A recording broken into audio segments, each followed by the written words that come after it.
Welcome to lecture number 2। ये हमारे पास indices and shirts का लेक्चर नंबर 2 है। अभी हम पढ़ते हैं एक्सपोनेंशियल इक्वेशन को। एक्सपोनेंशियल इक्वेशन कौन सी इक्वेशन होता है? जब भी हमारे पास इक्वेशन में अननोन हमारे पास कहाँ आ जाएगा, पावर के फॉर्म में।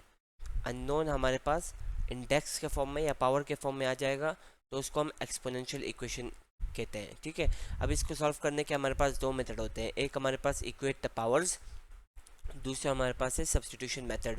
इक्वेट द पावर्स तो हम पहले भी देख चुके हैं। ठीक है, अभी हम देखते हैं सब्स्टिट्यूशन मेथड को। तो ये हमने एक इक्वेशन ले लिया है, 2 to the power 2x minus 2 to the power x+1 equals to -1। ये हमारे पास क्वेश्चन आ गया। ठीक है, अब इसको अगर हम सब्स्टिट्यूशन मेथड से सॉल्व करते हैं तो सबसे पहले इसका तरीका ये है कि हम जो है देखते हैं कि इसमें सबसे ज़्यादा कॉमन क्या चीज़ है। कॉमन से मुराद यानी हम किस चीज़ को सब्स्टिट्यूट कर सकते हैं जो कि वेरिएबल के फॉर्म में होगा, यानी जिसके साथ x कनेक्टेड होगा। ठीक है, तो इसमें हम देखें कि 2 to the power x को हम यहाँ से निकाल सकते हैं। जहाँ जहाँ x है वहाँ पर 2 to the power x बन सकता है। तो हम सबसे पहले 2 to the power x के फॉर्म में इसको ले आते हैं। तो ये हमारे पास आ गया 2 to the power x whole square minus 2 to the power x.21 equals to -1। अब ये फॉर्म जो हमारे पास आया है ये हमारे पास आइडेंटिटी रिवर्स करके आया है। ये हमारे पास आइडेंटिटी है। ठीक है, 2 to the power x+1 equals to 2 to the power x.21, यानी जब बेसिस हमारे पास सिमिलर होंगी और बीच में हमारे पास डॉट या मल्टीप्लाई होगा तो हमारे पास जो पावर्स होंगी वो प्लस कर जाएंगी। तो अब आप यहाँ से यहाँ जाएं, बैकवर्ड में जाएं या आप आगे जाएं, वो आपकी ज़रूरत पर है। ठीक है, तो अभी हमारे पास 2 to the power x+1 given है तो हम बैक साइड की तरफ जाएंगे। ये हमारे पास आ गया। अब हम जो है ना क्या करेंगे, y की जगह y हम रिप्लेस करते हैं, 2 to the power x की जगह सब्सटीट्यूट करते हैं। तो ये आपका सब्सटीट्यूशन इसीलिए कहलाता है कि हम इसमें एक चीज़ सब्सटीट्यूट करते हैं। अभी हम y सब्सटीट्यूट कर रहे हैं। ठीक है, तो ये हमारे पास आ जाएगा y square minus 2y+1 equals to 0। अब ये हम कैसे खोलेंगे, ये हमारे पास bracket of the middle term होगा। ठीक है, यानी ऐसे कौन सा नंबर हो जिसको हम मल्टीप्लाई करें तो हमारे पास 1 आ जाए और जिसको हम प्लस करें तो हमारे पास ये आ जाए 2y आ जाए। ठीक है, यानी इसको अगर मैं आपको समझाऊं bracket of the middle term हम कैसे करेंगे, यहाँ पर कर लेते हैं इसको। Bracket of the middle term के लिए हमारे पास ये टेक्निक होता है कि हम सबसे पहले यहाँ पर मल्टीप्लाई ले लेते हैं और ये प्लस ले लेते हैं। ठीक है, अब ये आए कहाँ से ये मैं आपको बताता हूँ।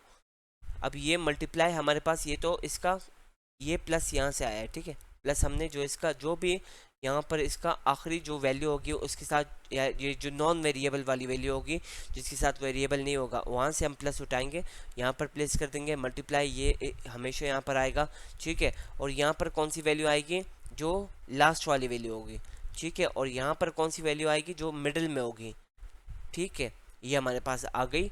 अब इसमें ये देखना है कि हम जो है ऐसी कौन सी वैल्यू लें जिसको मल्टीप्लाई करें तो हमारे पास 1 आ जाए। तो 1 मल्टीप्लाई बाय 1 और उसको प्लस करते हैं तो हमारे पास 2 आ जाए। तो ये 1 इसमें बिल्कुल फिट हो रहा है।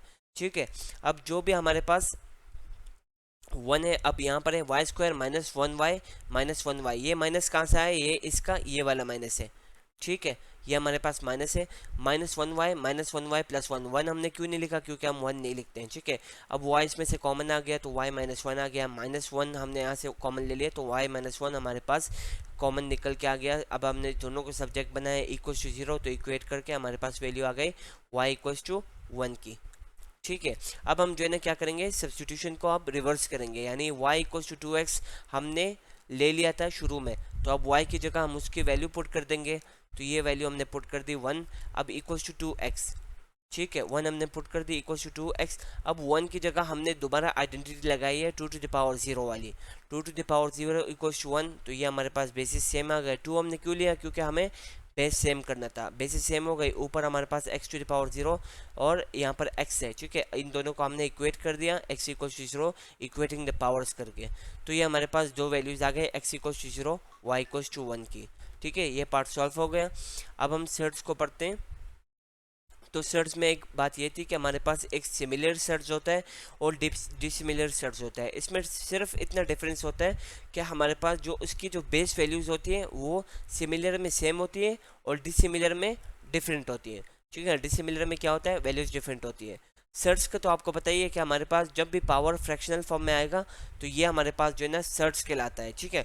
उसके बेसिस ये होंगे कि जो भी उसके अंदर होंगे, जो भी उस वैल्यू के अंदर या जो भी उस ब्रैकेट के अंदर होंगे वो आपके वैल्यूज आ जाएंगे। तो ये आपका सिमिलर एंड डिसिमिलर सर्च है, ठीक है। अब इसको सॉल्व करने का हमारे पास क्या तरीका है।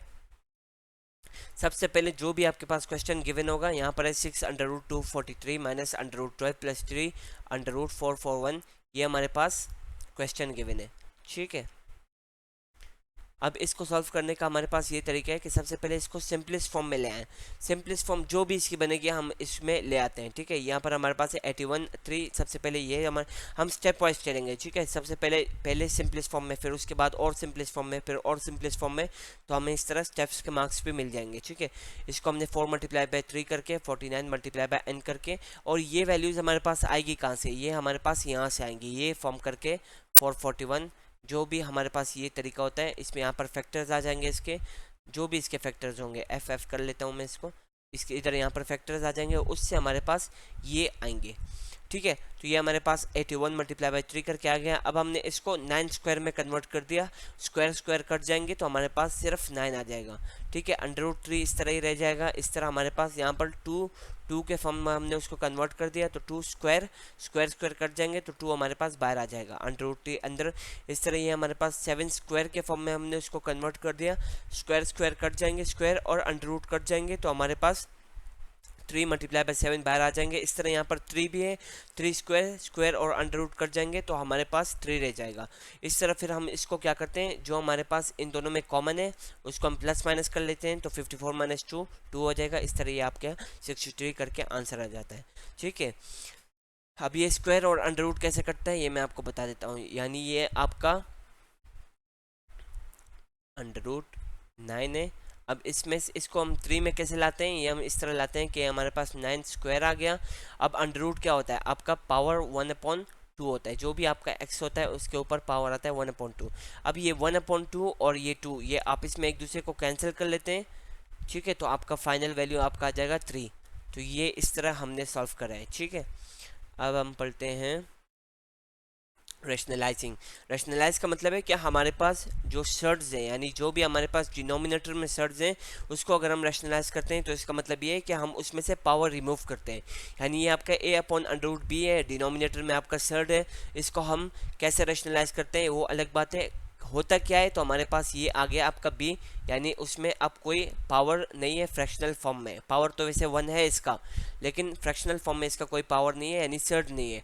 तो हमने इस तरह रैशनलाइज कर दिया इसको सर्ड से। अब तरीका इसका ये है कि अगर हमारे पास एक टर्म होगा, ठीक है, अगर टर्म हमारे पास एक होगा तो हम a/√p जो भी आपका डिनोमिनेटर होगा उसको हम मल्टीप्लाई करेंगे इन न्यूमिनेटर एंड डिनोमिनेटर। ये आपका न्यूमिनेटर एंड डिनोमिनेटर में हम इसको मल्टीप्लाई कर देंगे, जो भी आपकी वैल्यू आएगी वो रैशनलाइज होके आपके पास आ जाएगी। अगर आपके पास दो वैल्यूज हैं, यानी जिसको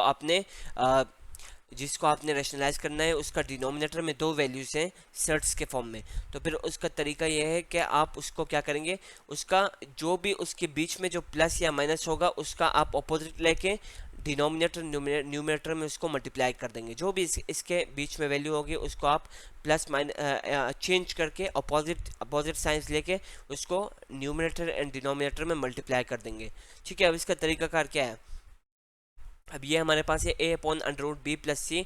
अब ये हमारे पास दो सर्ट्स हैं, ठीक है, दो हमारे पास क्या है सर्ट्स हैं, ठीक है। अब इसको हम क्या करेंगे, ये जो हमारे पास प्लस साइन है इसको हमने रिवर्स कर दिया, माइनस में चेंज कर दिया, ठीक है, माइनस में हमने इसको चेंज कर दिया और इसको न्यूमिनेटर एंड डिनोमिनेटर में हमने इसको कन्वर्ट कर दिया। न्यूमिनेटर एंड डिनोमिनेटर में हमने इसको मल्टीप्लाई कर दिया और उसके बाद जैसे हम नॉर्मल इक्वेशन सॉल्व करते हैं वैसे हमने सॉल्व कर दिया, तो हमारे पास रैशनलाइज होकर ये आ जाएगा। अब ये कैसे सॉल्व करा है, a + b और a - b आइडेंटिटी है हमारे पास, क्या होता है ये a² - b²। तो ये जो हमारे पास फॉर्म आया है ये इस आइडेंटिटी से आया है, ठीक है। a + b a - b = a² - b²। तो ये b - c हमारे पास फाइनल इस फॉर्म में आ जाएगा। तो ये था हमारा लेक्चर नंबर 2। Thank you.